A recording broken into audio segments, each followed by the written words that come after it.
Today, we're teaching you marketing leaders how to own the forecast in your organization. And to start out, thank you to Wayflyer Final Loop. When I think about this bridge, the one right here, the one we're trying to build between the marketing and finance part of your organizations, they both play a critical role. Final Loop is a solution that's going to bring visibility to accounting, to finance in a way that your marketing team can understand, that's connected to the way that we think about growth. They know e-commerce, they know the way to think about cost of delivery and contribution margin and all the things that we care about. They're an enablement of this bridge. They are one of the popsicle sticks in my bridge here. And Wayflyer, they're funding this growth. The connection between the money that you need to drive the marketing that succeeds is where they step in and provide an awesome solution. Check them both out. Wayflyer, Final Loop. Let's dive into owning the forecast.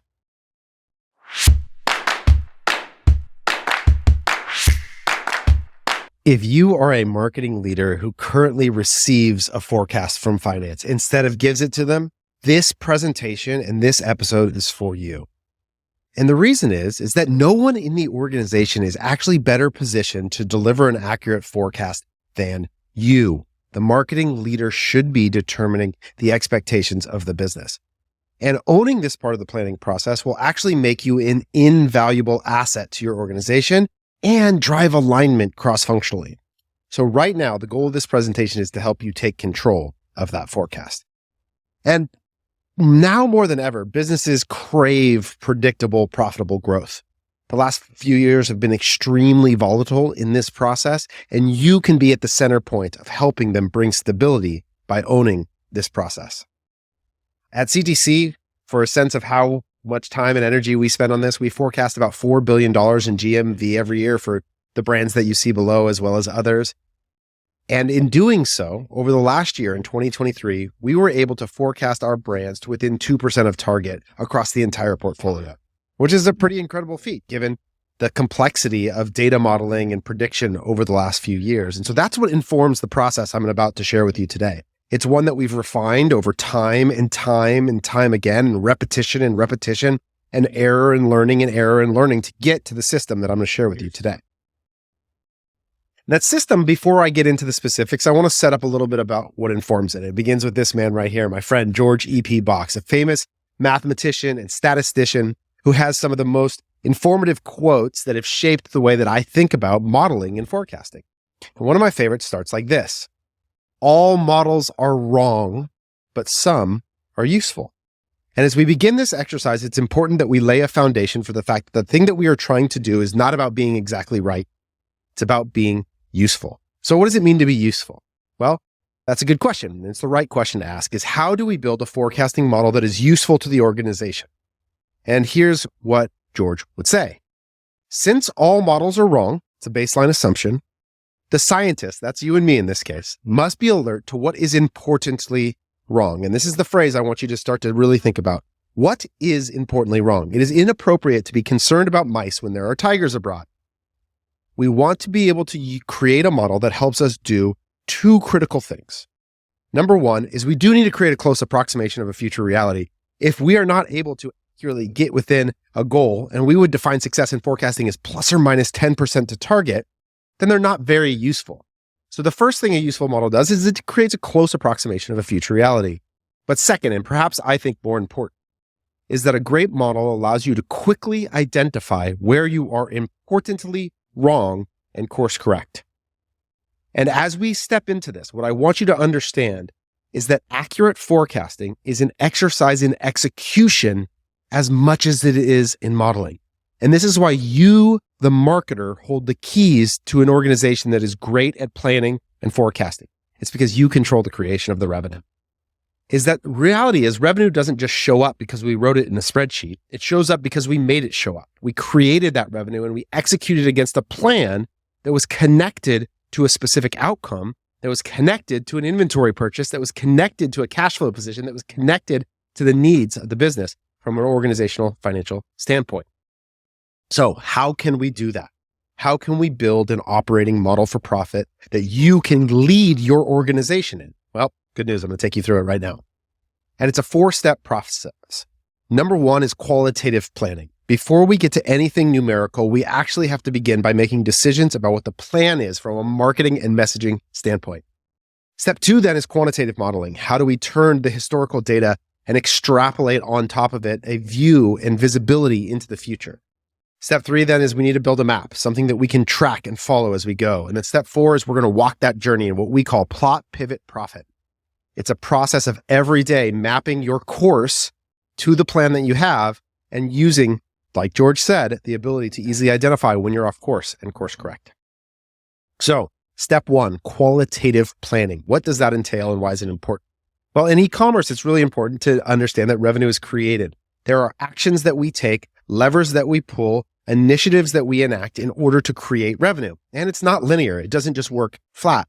Moments in our industry drive outsized performance across the calendar. So a lot of people's revenue looks a lot more like this graph over here on the right than it does something that's flat or up and consistently to the right. We have big moments in Q4 in November and December. Then you may have big moments around Mother's Day or Father's Day or another product launch or other promotion. And the reality is that the design of this marketing calendar is up to you. You get to plan to create peaks. And that is a critical effect that begins in the marketing calendar process. So a great financial forecast actually begins in the marketing calendar. It begins by designing the product releases, promotions, campaigns, stories, emails, posts, like every action you're going to take has a corresponding effect on the flow of money in the organization. And so without the marketing calendar, you cannot actually begin to design a model for your forecast. And if this happens disassociated, and this is why trend-based forecasts fail, this is why trying to just have the finance team build off of a year-over-year model in some way fails, is because if the actions that you took in a previous period aren't replicated, then you cannot assume the same result. So the marketing calendar informs what actions we will be taking and allows us to provide a qualitative analysis of the effect on our plan. And we recommend, you've heard me talk about this in another episode, this idea of 4 peaks theory, where we're constantly finding critical moments that drive outsized returns in periods of historical lag, where maybe there isn't the natural cultural moments that things like holidays and Mother's Days, Father's Days, these natural gifting moments that are built into every brand, but there are manufactured moments that you, the marketer, design into the calendar to produce return. And I'll give you a very practical example of how this affects modeling and forecasting. So this is our brand, Bamboo Earth. The blue line here is our 2022 returning customer revenue. The green is our 2023 returning customer revenue. And the yellow, is our predicted 2024 returning customer revenue. Now, what I want you to understand is this peak right here in August. There's no natural gifting moment. There's nothing in a skincare that would make August a key critical moment. This is entirely manufactured marketing demand.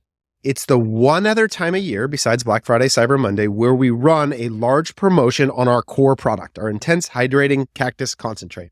And we run a gift with purchase in the last week of August that this hump, this spike in returning customer revenue will not happen without that marketing promotion.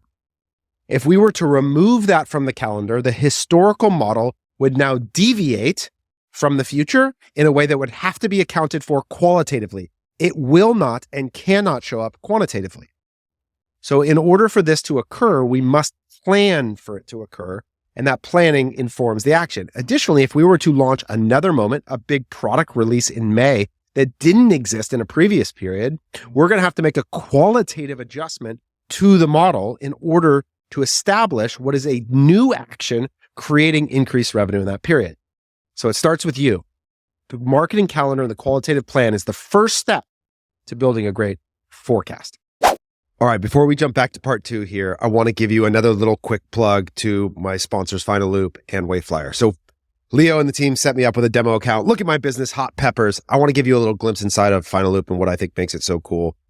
So this is the inside of the dashboard of Final Loop. You're going to see a home base where, as an entrepreneur, one of the things that I believe is that you need to anchor yourself in looking at information in this sequence, starting with the cash, moving to the profit, and then looking at marketing metrics. Oftentimes, entrepreneurs are sort of trained to look the other way. So I love that home base puts cash flow right in front of your face, brings your bank balances into the front and center, gives you real-time access to a P&L. So you're never slacking and going, hey, where is that? Could you send me a PDF? Could you give me an export? You've got your balance sheet. You got your cash flow statement. You have it all right in front of you.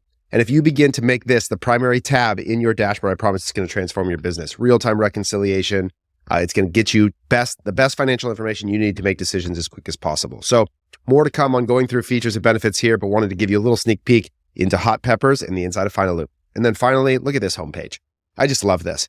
Accelerate your growth with fast, unsecured funding. Again, what's transforming my opinion in this moment where there is a lot of strain in the marketplace and the access to capital is challenging is that the worst thing an entrepreneur can do for their life is put themselves personally on the hook for money that threatens their home, their general well-being, and accelerates stress to level 1,000. So sometimes paying for unsecured debt is a better path. Now, we're going to have features coming in the future where we're going to talk about how to analyze that and its impact on your specific business.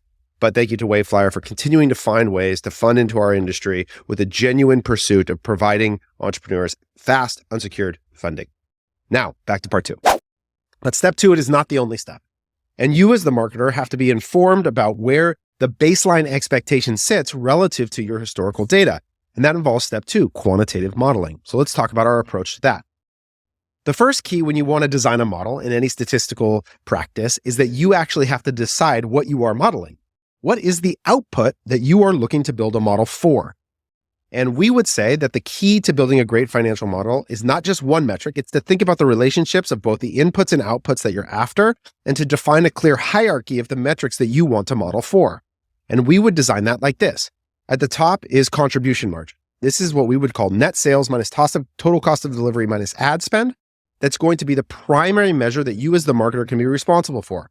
And this is where we see the relationship between what the marketing or revenue portion of the organization versus the operations or finance component of the organization is, that the OpEx is not something that I think marketing is responsible for forecasting in terms of the fixed cost of the organization, but it's something that is designed after understanding the revenue and contribution margin portion. So it starts there. Then we think about, of course, to get to that number, we have to think about what I would call the business metrics: sales, spend, MER, AOV, all the core top-level inputs that are illustrative of all the efforts and the results. And then there's what I call the customer metrics. And this is the layer that is most often neglected. And this is the relationship of LTV, new customer CAC, repeat rate, first order profitability, new versus returning customers, how many total new orders we're getting in any given period of time. And then finally, you also often have to think about a model for forecasting or anticipating in-platform channel level metrics. Some people might use an attribution model at this place. We don't. We would choose to exclusively apply in-platform based click and measurement in each of the channel expectation.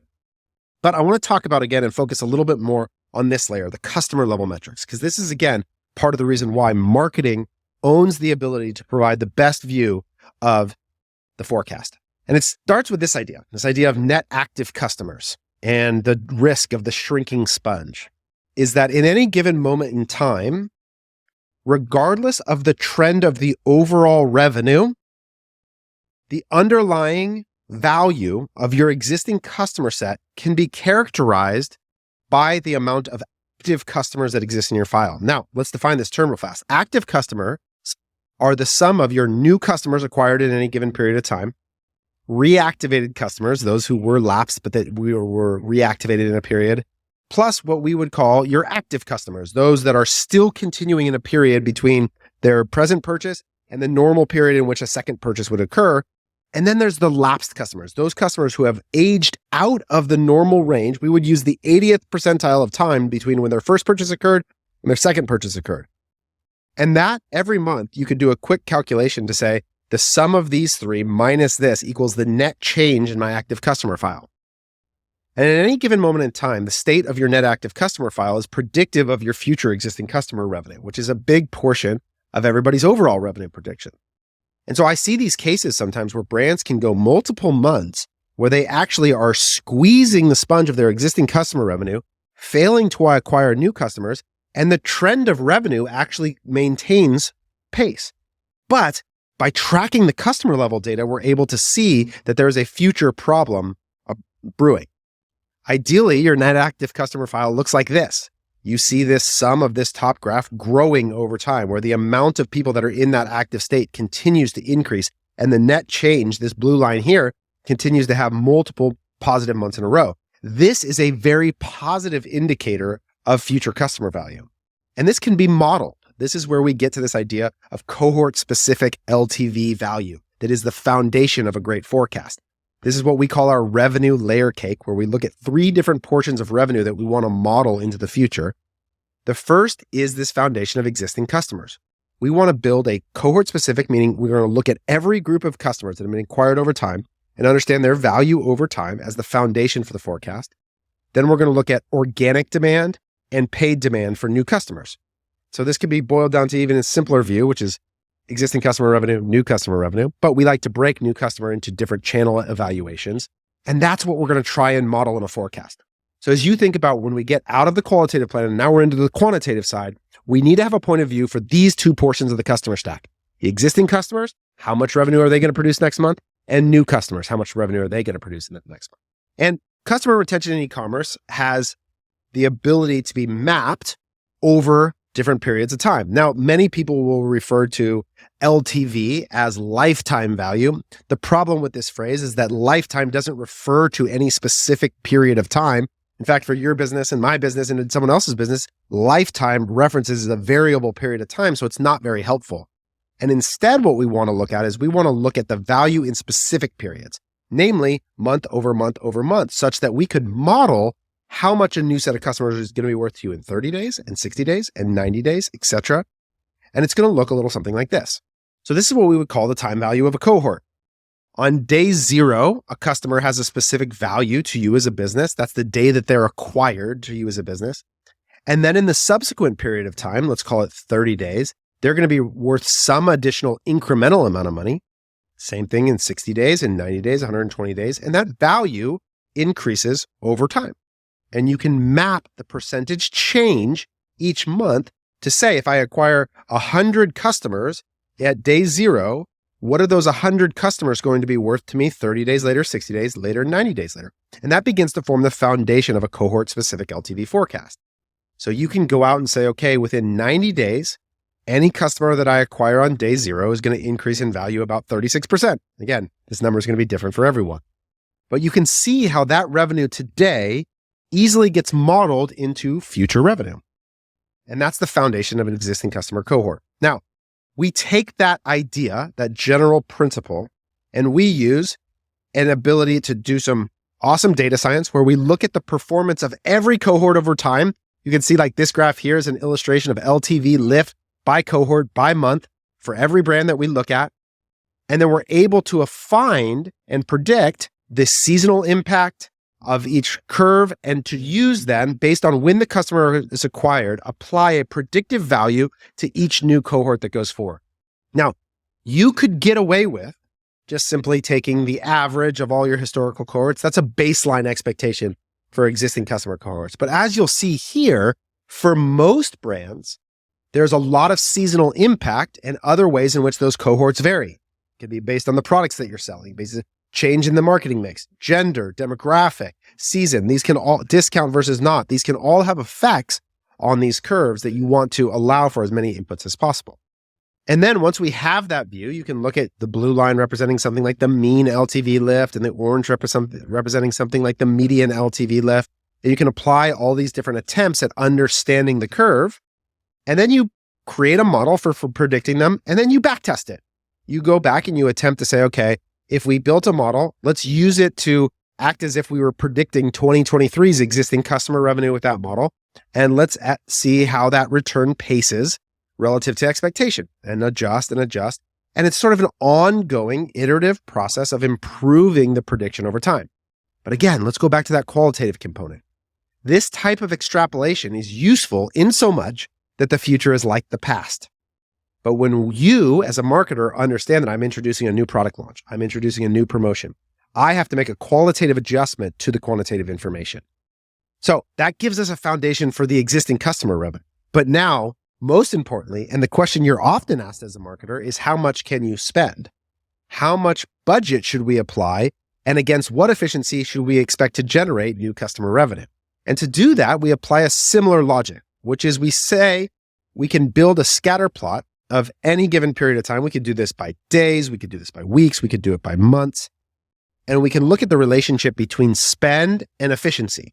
So you can imagine in a scatter plot like this, there's a line here that represents a modeled expectation of what efficiency would be based on variable amounts of spend. And we do this when we look at it in each month, because seasonality has a huge impact in e-commerce, to build a model that allows us to essentially create an XY output against a slope intercept that says, okay, if I spend $50, or if I need a CAC of $50 on the y-axis, how much can I spend? And that creates this sort of what we call a spend and AMER model, where we build a relationship between the amount of spend that we want to have, the efficiency of that spend, and how much new customer revenue that will generate. So this allows us for each given period of time then to plan new customer acquisition and new customer revenue.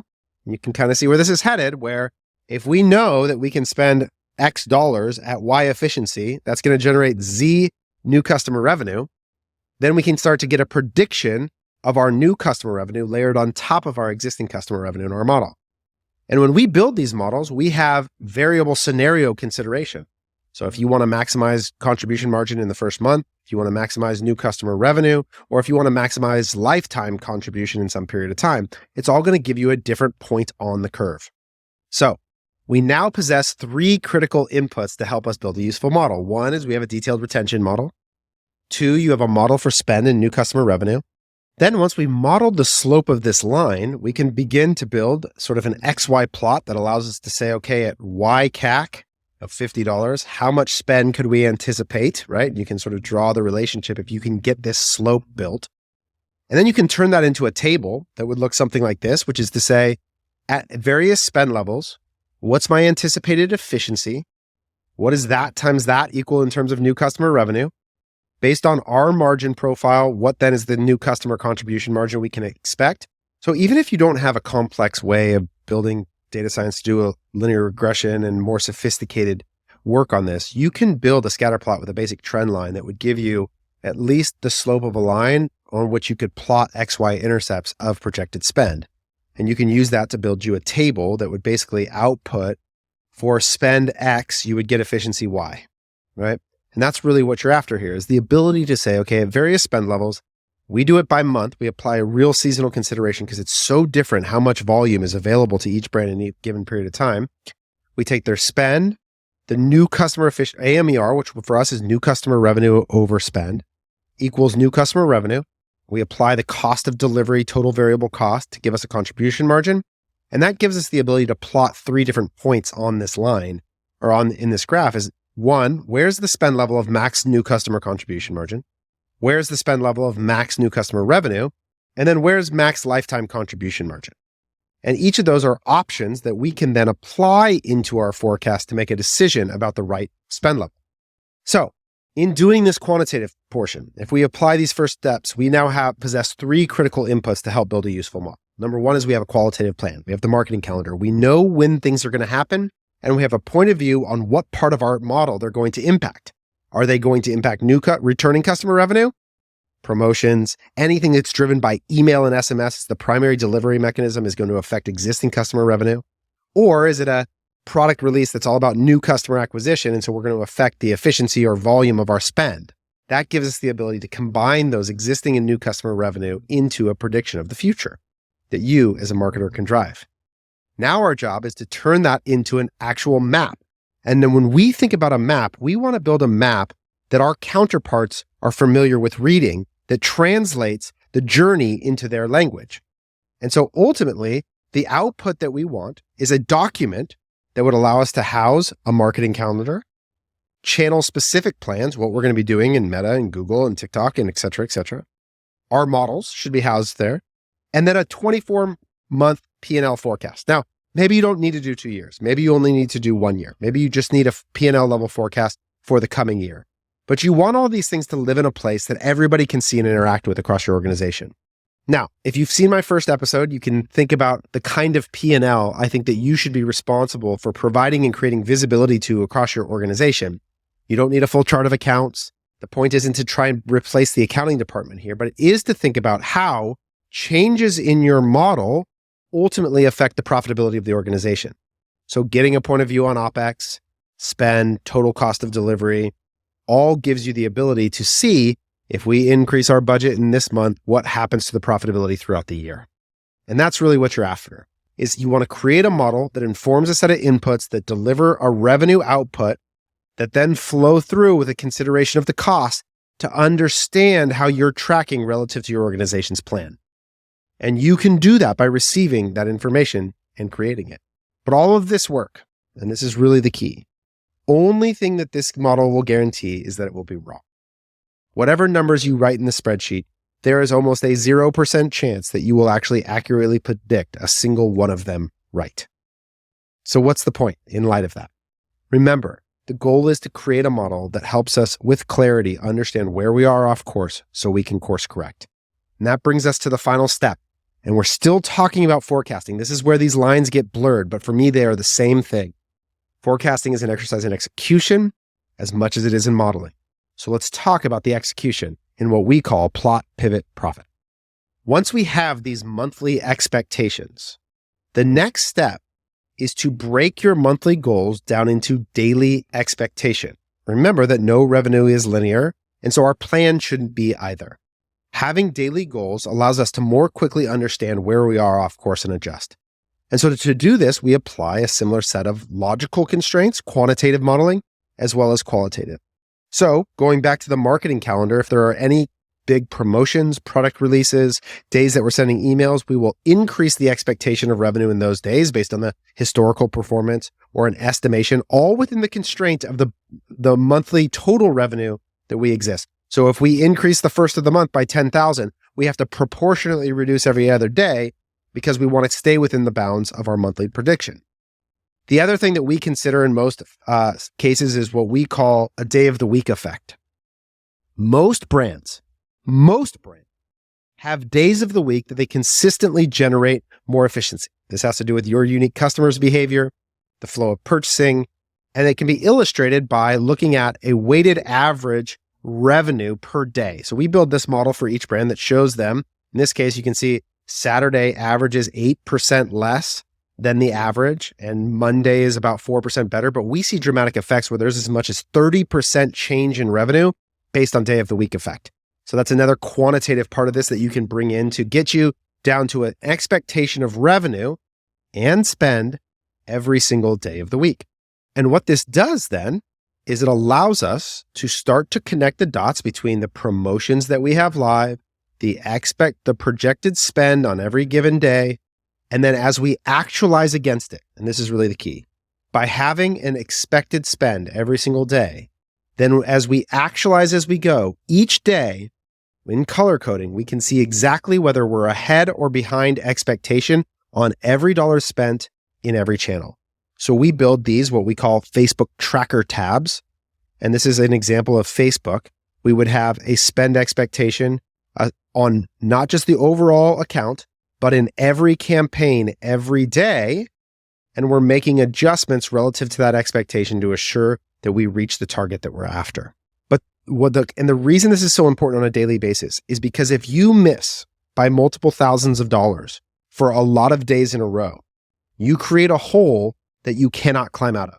You will lose the month in the first days of spending. And the number one disease that I see brands struggle with is that they start the month with an expectation of spend that isn't actually available in the account. And so they're creating a hole right from the beginning. And I would encourage you to actually often overspend the beginning of the month. But the same exercise can be applied to email, where you build a projected amount of email revenue based on your send schedule every single day. Then you send the email and you actualize that revenue as you go, and you see what the actual revenue was relative to projection, and then where that leaves you as it relates to your overall plan. Because remember, this send schedule is only as useful as its ability to meet your target. And so if you find that, let's say we're here on day 11 and we're behind plan by a significant amount, then we may need to increase the amount of sends. We may need to queue up a promotion. One of the things that we would do often in Bamboo Earth is we would have a reserve promotion that at the end of the month, if we had a delta to goal, we're ready to deploy it because we don't miss target. So there's a plan to what we do when we inevitably veer off course. And then we use our tool StatList to report and track on progress every day against every metric. Every month, Every dollar is forecast and planned from emails to individual ads. And we have the ability to show up every day and see where we're at across these key metrics: sales, spend, MER, AOV, contribution margin. We've now built it to where we track 35 plus metrics every single day. And the point is not that I have to action against them every day, but it's that if I have a deficit, I now get clear visibility into the area the deficit exists and what I can do to go solve that problem and to begin to become aware of the issue, right? Problem aware is the first state that you can take, that you can find yourself in to begin to develop solutions. And the quicker you become problem aware, the more likely you are to solve the problem. And then we created this mental framework that we ask our team to do every single day on behalf of our customers. It's the what, so what, now what formula. And this is what you could do with your team to provide larger organizational reporting. The what is the data showing us? How are we performing to expectation? This is an objective statement about our performance to plan. So what does that mean? What is true about that information? And then number 3, what are you going to do about it? And I would ask your team every single day to do those 3 things. Force the behavior of how are we doing relative to the plan? What does that mean? And what actions do we need to take, if any? Every day, people should be asking themselves those questions. And if you build that habit, that muscle, it's waking up and checking your map every day. Am I on course or am I off course? If I'm on course, we're off. Let's just keep going. Continue as planned. If we are off course, what are we doing to fix it? Is there more opportunity than we thought? Do we have a deficit in some area? Is AOV way off? Are we selling the wrong products? Is there some issue that we need to resolve? How quickly can we find it? How quickly can we course correct? So, in conclusion, as you think about this, marketers, I want you walking into your finance meeting this month, coming up for the month of March, and I want you saying, I want to take a crack at the forecast. Let me provide you the best visibility I can into the way that we should expect revenue in the coming month. And when you do it, keep George in mind. The goal is not just to be about right. Let's be less right and let's be more useful.